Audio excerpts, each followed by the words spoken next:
Hey, this is Nick Reed with the 420 Real Estate Group, and today I'm going to be going over how to evaluate your grow operation.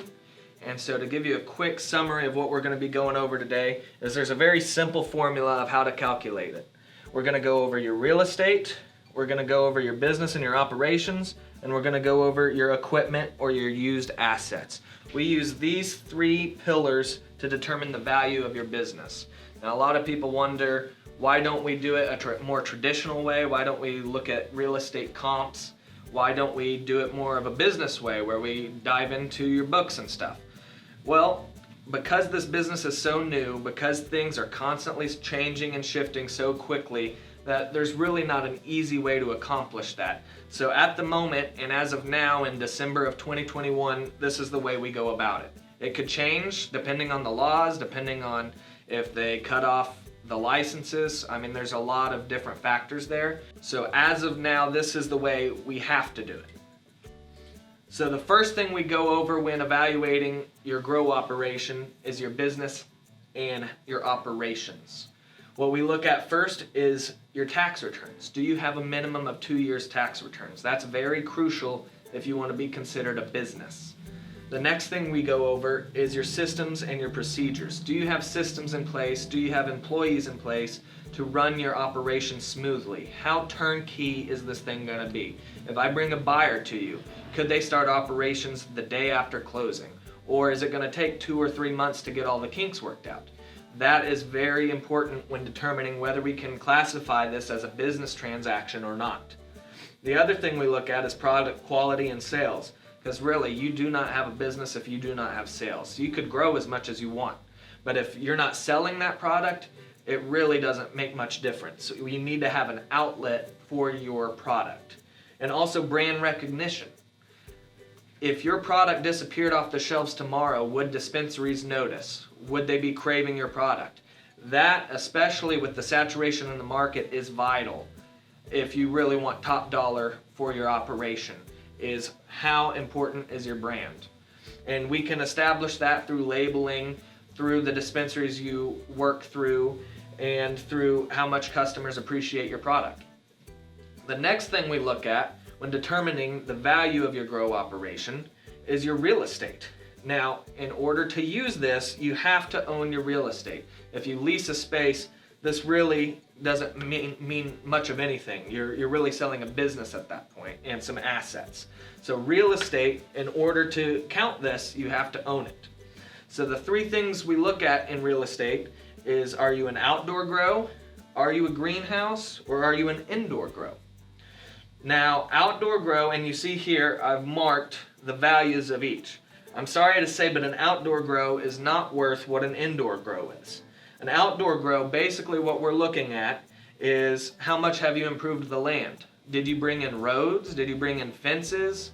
How much has the quality of the land improved since you've owned it? That's the only way that we can really add value, is if you brought in 3-phase electricity. What's the water situation there? Also, outdoor grow is sadly controlled by standard land prices. I mean, really, replace marijuana with cabbage, you're going to sell the land for the same thing. Whatever farm it is goes by standard Oklahoma land prices. So the next thing you have is greenhouses. Now, greenhouses are more valuable than outdoor, and I see a lot of people try to do this. You cannot count the greenhouse square footage as the same as a standard indoor square footage, because the controllability is just worlds apart there. So really, when you're looking at greenhouses, you're looking at land improvement, just like outdoor. You're looking at the equipment, which we'll cover in used assets, which your greenhouse is considered more equipment than it is considered a building. I mean, some of you have really nice greenhouses that may fetch more than standard equipment, but if we're talking regular hoop houses, that's going to be just standard used assets. We're not going to count that as any sort of indoor. The next thing we look at in greenhouses is your systems and procedures, which we covered up here in businesses.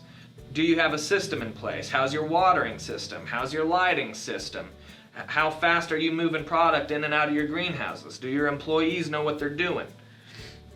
And then the next thing we look at is your acreage. So if you have 3 greenhouses, but we could add another 2, then we could look at that and say, okay, well, someone can come in here, add a couple more greenhouses, and increase their production by this much.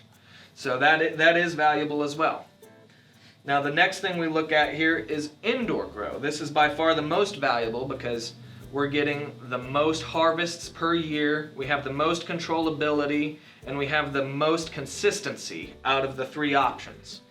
So indoor, we can look at land improvements just like the other two, but really your building square footage is very important, as well as your layout. Now, when we talk about layout, what we're talking about here is, was this facility built for a grow operation, or did you buy the warehouse and you converted it as best as you could for a grow operation?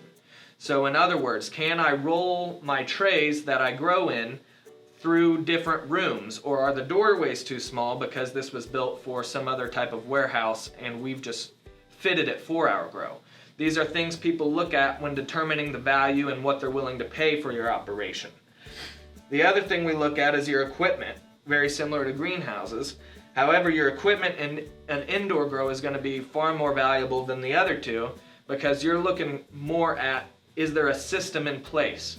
Do my lights run with my dehumidifiers, which run with my water system, which all run off my phone that I could run from here in Oklahoma or down in Florida? I mean, that is super valuable to people on the automation available for their grow.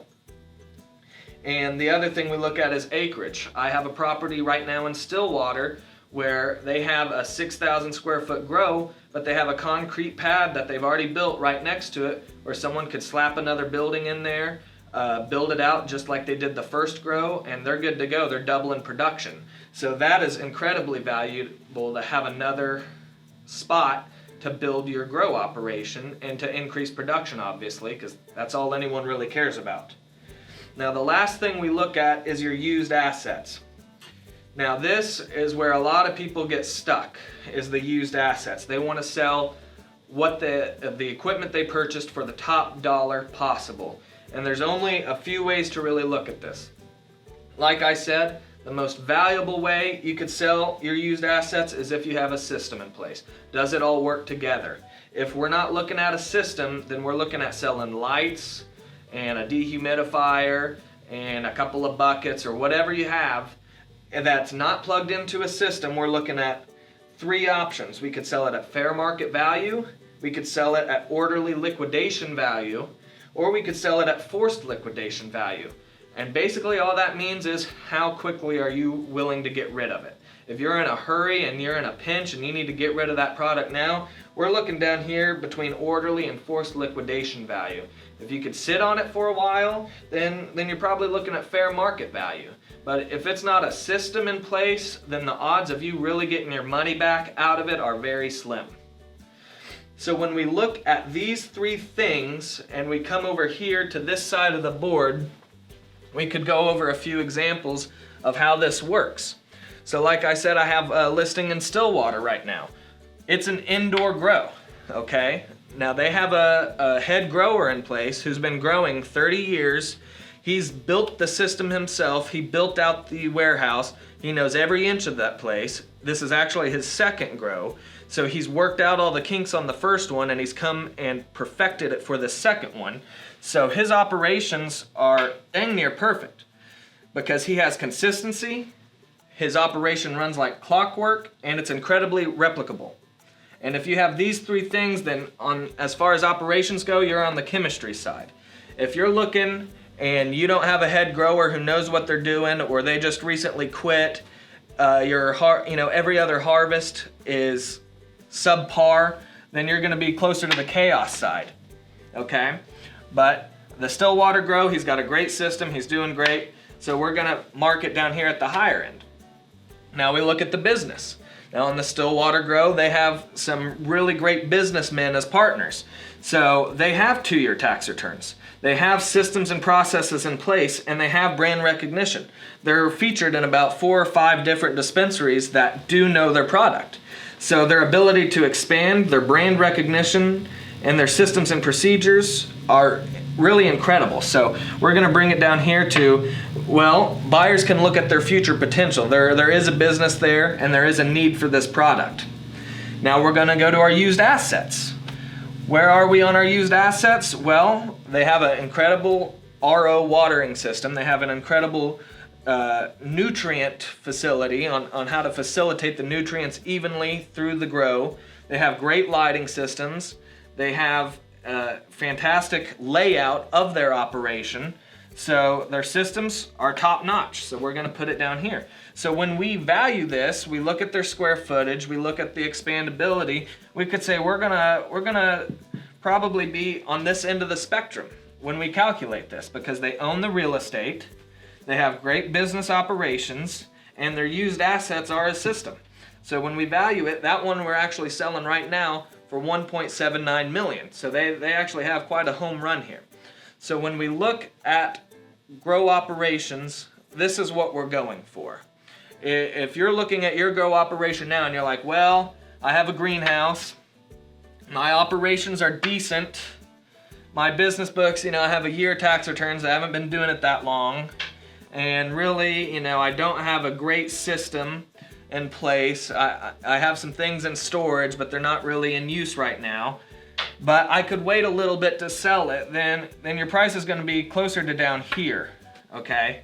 And when we come and look at your farm, we could give you more detail. But basically, this is the formula we use, this is what we look at, and this is how you need to look at your farm going forward in its value. I hope this helps you understand the evaluation process better. If you'd like me and my team to come tour your facility and give you a specific price, please reach down at the description below. My email and my phone number will be listed, and we'd be happy to schedule a consultation for you. Also, there will be listed a PDF in the description as well of this entire board, so you could print it out and write your notes. Thank you, and be sure to like and subscribe.